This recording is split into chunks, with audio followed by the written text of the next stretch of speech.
13 Pro pode não ser mais considerado o topo de linha mais poderoso da Xiaomi, mas ele é o modelo mais completo que chegou aqui no Brasil e tem características e principalmente preço para brigar diretamente com o S23 Ultra, o topo de linha da Samsung. Esse foi o comparativo mais pedido por vocês em uma pesquisa que eu fiz e tem um motivo. Será que a Xiaomi consegue entregar um topo de linha lapidado e completo? É o que nós vamos discutir hoje. E claro, se você quiser comprar qualquer um dos modelos que eu falei, tem links na descrição. Além disso, outra dica é usar o comparador Escolha Segura, que é a nossa extensão e aplicativo Android, e também o nosso grupo de ofertas, que estão todos aqui embaixo. Com isso, você economiza comprando na internet. E agora, roda a vinheta para a gente começar o comparativo.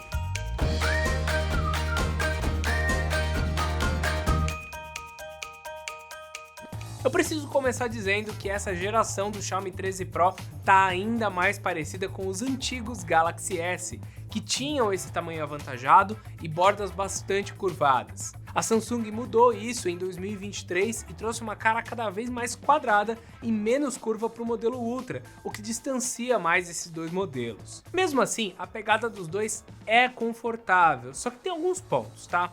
O Galaxy ele tem bem menos manchas de dedo. Já o Xiaomi 13 Pro ele tem uma pegada mais fácil com uma única mão, já que ele é levemente mais estreito. Esses 4mm que o 23 Ultra tem a mais fazem com que pegar ele para tirar selfie seja um pouco mais complicado. Em alguns momentos o Samsung quase caiu da minha mão. A lição que eu aprendi nesse momento foi, selfie só se for usando o botão de volume para disparo, e daí funcionou corretamente. Só que olha, o S23 Ultra, como eu já disse, ele foge das manchas de dedo, ele tem um acabamento fosco na traseira, que é de vidro. O 13 Pro ele tem um acabamento de cerâmica espelhado e olha, não tem jeito, ficou bem manchado mesmo com o uso de capinha. A sujeira vai entrando aos poucos na capinha e quando a gente vê, já parece que o celular caiu na areia da praia. A Samsung não envia esse acessório na caixa, mas pela experiência que eu tive, vai ser necessário comprar uma pro Xiaomi também, porque ela é muito simples, é uma de plástico bastante básica.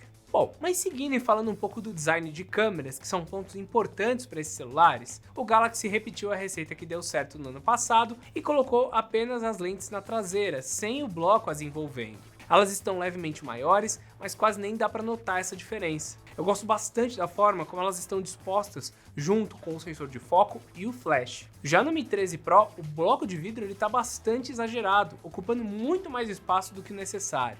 As lentes elas não são tão grandes para que um quadrado desse tamanho ocupe quase 1/3 da traseira, mas eles querem mostrar que elas realmente são grandes. A verdade é que eu preferi muito mais o design do ano passado e não fui conquistado pelo esse novo, onde existe realmente um exagero para mostrar essas 3 câmeras de 50 megapixels, que são legais, que são um diferencial, mas olha, podiam ter um gosto um pouco melhor. Para finalizar, os dois equipamentos têm frame de alumínio, mas no Galaxy ele é fosco, enquanto no Xiaomi é brilhante. O resumo é, eu gosto mais do design da Samsung e das soluções que ela traz para o seu topo de linha, sem contar que ainda temos o espaço para S Pen que não existe nos modelos da Xiaomi. Passando para frente do celular, no quesito telas, nós quase não temos diferença entre os smartphones, senão essas bordas um pouco arredondadas que cada um traz. O S23 Ultra ele tem 6.8 polegadas, HDR10 Plus, taxa variável até 120 Hz, brilho de 1200 nits e pico de até 1700. A resolução é 1440 por 3088 pixels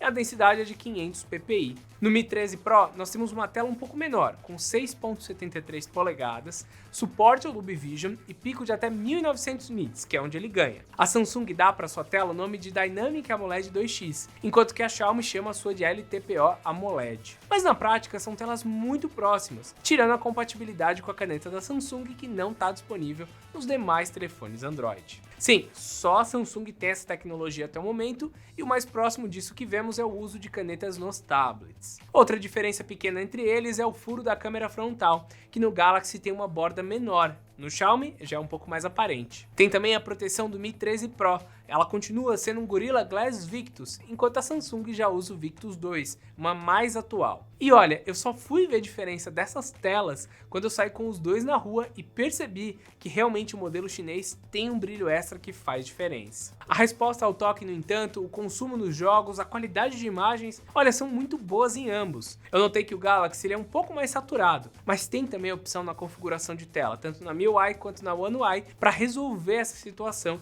e deixar a saturação e a temperatura de cor mais parecida uma com o outro. Nós chegamos no ponto onde essas são as duas melhores telas do mercado, então assim, para eu achar alguma coisa aí para falar para vocês, tem que ir ali no detalhe do detalhe e coisas que eu acho que não fazem sentido. Se você vai pegar um desses celulares, não é a tela que vai fazer você escolher entre um ou entre outro. E antes da gente partir pro desempenho, chegou a hora de eu perguntar para você se você já é inscrito ou inscrita, tá? Se tá gostando do comparativo, ainda não se inscreveu aqui no canal, clica aqui embaixo e ativa o sininho para receber muito conteúdo em vídeo, em shorts, tem muita coisa sendo feita por aqui, então clica aí e deixa eu continuar.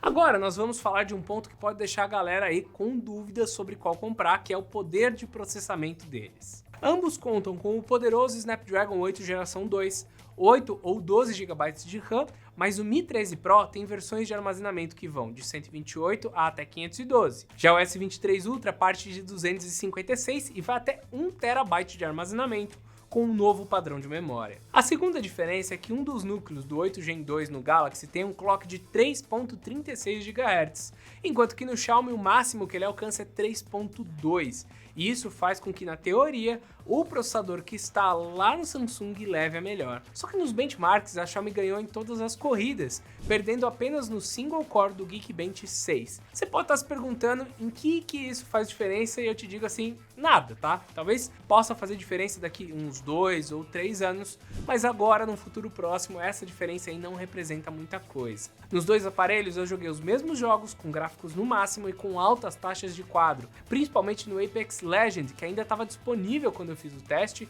e que é um dos games que permitem o uso de 120 Hz de cada telefone. Não está mais disponível, não vou conseguir mostrar aqui para vocês, então fiquem com algumas imagens do COD, onde também temos resultados muito bons. O software da sul-coreana, da Samsung, é para quem está afim de algo prático, mas que também pode atender às necessidades de quem curte alguma alteração de software, só que com um pouco mais de clique. Já a MIUI ela é diferente. Ela exige que você tenha um certo conhecimento e que você seja mais curioso, já que em nenhum momento o sistema me deu dicas de como otimizar o desempenho dos jogos ou coisa assim. Eu fiz, pois eu já sou usuário e conheço o sistema, mas alguém que não está acostumado talvez ficasse usando o celular de forma capada e nem notasse. Eu acho legal, dá bastante opção, mas tem essa diferença de como cada uma delas faz. E já que estamos falando sobre sistema operacional nos jogos, eu quero partir para algo mais abrangente, porque tem coisas da One UI que eu sinto falta na MIUI, como o modo desktop. Eu sempre usei bastante essa função na Motorola e sigo usando no Galaxy. E por algum motivo a Xiaomi limitou ela apenas para o seu telefone dobrável. Nem os seus tablets têm essa função de desktop. A One UI também está bem mais otimizada e consistente. Ela não quebra os aparelhos após algumas atualizações como a MIUI anda fazendo. Sem falar que sempre recebemos todas as funções novas do Android atualizado, com a versão mais recente. Enquanto que na MIUI isso não acontece, às vezes eles deixam algumas funções de fora. Nesse ponto a Samsung está ganhando para mim. Mas vamos deixar software de lado, tá? E vamos falar de câmera, pois esse é um dos pontos em que a chinesa realmente está se destacando nesse último lançamento de aparelho. A primeira coisa que percebemos é a parceria com a Leica, que dá um tom bem legal para as câmeras. Mas primeiro deixa eu voltar um pouco para trás e falar dos sensores. Eles são um conjunto triplo de 50 megapixels e que são bastante equilibradas, sem forçar o HDR e sem ter cores surreais que vemos em alguns outros modelos mais baratos. A lente principal tem 1 polegada e todas têm boas aberturas que permitem uma bela entrada de luz. Quando comparado com a Samsung, o conjunto parece modesto perto daquela lente principal de 200 megapixels e de outros 3 sensores, sendo eles uma ultra-wide, um zoom de 3 vezes e mais um zoom de 10 vezes. A diferença fica lá no resultado final,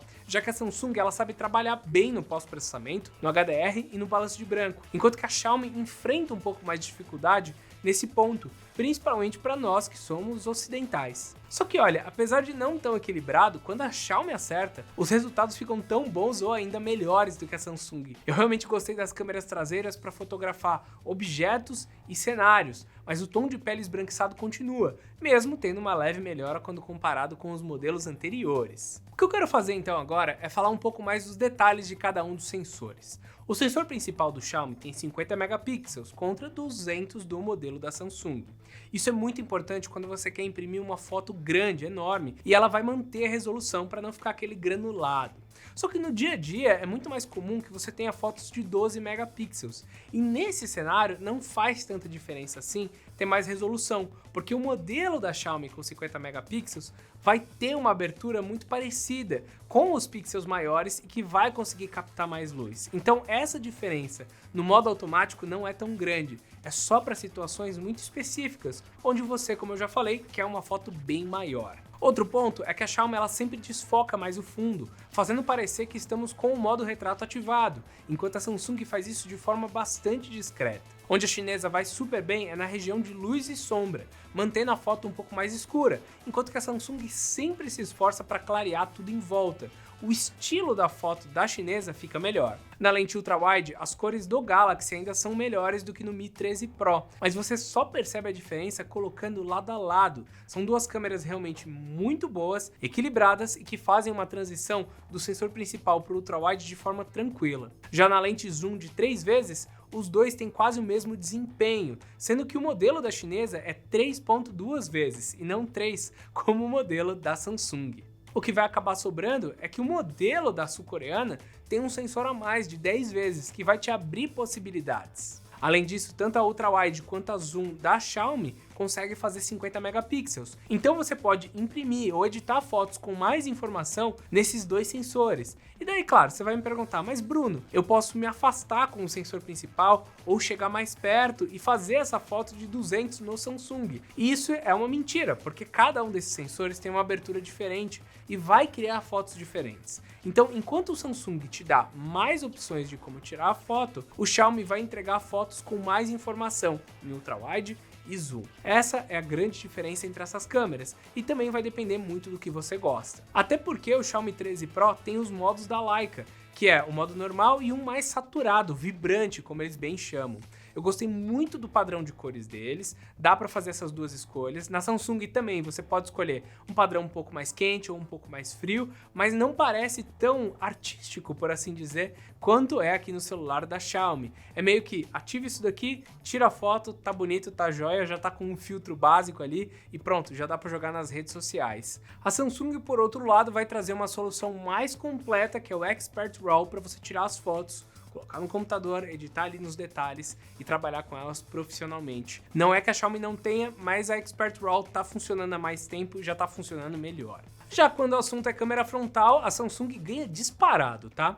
Mesmo com 32 megapixels, o 13 Pro não deu conta de bater os 12 megapixels do S23 Ultra. As cores do chinês são menos saturadas, mais claras, enquanto que o coreano é o oposto. O Xiaomi também tem dificuldade com o controle da luz e HDR. Acho que uma comparação mais justa seria o Xiaomi 13 Pro e o Motorola Edge Ultra. Essa câmera frontal também não consegue gravar acima de Full HD. O Clayton já até comentou que é uma dificuldade que eles têm por causa de como eles sobem os arquivos lá para as redes sociais. Mas assim, a gente está comparando dois celulares, tá? E aqui o Samsung consegue 4K estabilizado, consegue fazer modo retrato, então tem bem mais opção. E com isso, eu acho que a Samsung consegue bater bem no quesito câmera. Fica ali muito perto na traseira, mas essa frontal realmente é o que dá a vantagem para ele, mais o sensor de 10 vezes. E para finalizar, precisamos falar de bateria. O 13 Pro tem 4.820 mAh de capacidade com um carregador de 120 watts, carregamento sem fio de 50 watts e carregamento reverso de 10. O Samsung S23 Ultra, por outro lado, tem uma bateria de 5.000 mAh,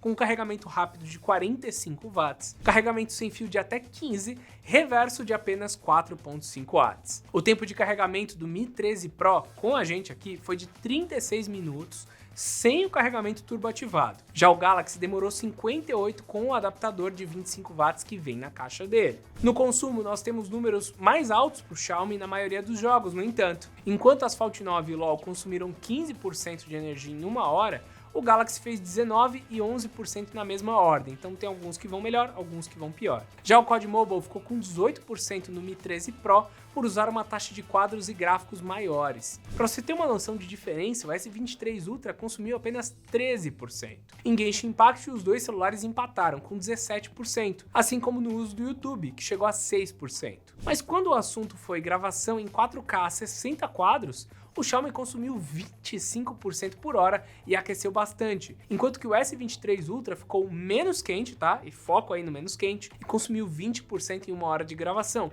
o que mostra que ele está mais otimizado. Se olharmos de forma geral, temos uma espécie de empate, pois um carrega muito rápido e o outro consome a bateria com menos velocidade. Se você não é a pessoa que joga todos os dias, ao diminuir a resolução da tela, você vai conseguir mais de um dia de uso com os dois celulares. Mas olha, se você tentar exigir com os jogos no máximo esse SoC, não tem como, ele vai gastar um pouco mais porque é mais pesado, é mais forte. Para fechar esse comparativo, precisamos voltar e falar de preço. A Xiaomi deixou de ser a melhor e mais barata há alguns anos. Talvez eu esteja me arriscando, mas eu ouso dizer que desde o Mi 10 já não temos mais tanto custo-benefício quanto antes. A Samsung, por outro lado, costuma cobrar caro por todos os seus telefones da linha S, mas tem a tradição de derrubar esses preços após alguns meses de lançamento. Logo que foi anunciado, o Xiaomi 13 Pro chegou por 1.300 euros ou 1.440 dólares, enquanto que o S23 Ultra chegou por 1.199 dólares no modelo de 256 e 1.500 na versão de 1 TB de armazenamento. Lembrando que o Mi 13 Pro começa em 128. Em reais, o S23 Ultra ele não parece tão amigável assim, chegando por 9.500 e atualmente ali na faixa dos 6.900 reais. Já o Xiaomi 13 Pro tá saindo perto dos 5.000 reais se você for tentar importar. Deve ter a taxa de 60% aí, porque sim, ele anda sendo taxado, e aqui no Brasil eu encontrei ele por 7.200. Ele tem menos armazenamento do que o Samsung e, claro, não tem assistência técnica por aqui nessa faixa. Por mais que eles tenham construção, tela, capacidade de processamento e fotografia muito parecidos, não tem como ignorar que o S23 Ultra ele vai melhor em alguns pontos e, de novo, tem assistência técnica aqui no Brasil, além de um ecossistema melhor por aqui também. Com isso, eu acho que o modelo Pro não tá fazendo tanto sentido para quem tá interessado em um Xiaomi topo de linha. Acho que o modelo 13 tá muito mais custo-benefício e logo mais tem review por aqui. E também tô interessado em fazer esse comparativo do modelo Ultra da Samsung com o modelo Ultra da Xiaomi, porque nesse caso eu acho que a Samsung tá ganhando sem problema nenhum, sem dificuldade nenhuma. Mas agora eu quero saber de vocês. Gostaram do Xiaomi 13 Pro? Ele faz sentido? Qual modelo que vocês mais estão interessados? Querem ver aquela super câmera do Ultra aparecendo por aqui? Então deixa um like, deixa um comentário com a hashtag Xiaomi 13 Ultra e claro, eu espero vocês no próximo vídeo. Então é isso, meus amigos, e até mais, tchau, tchau!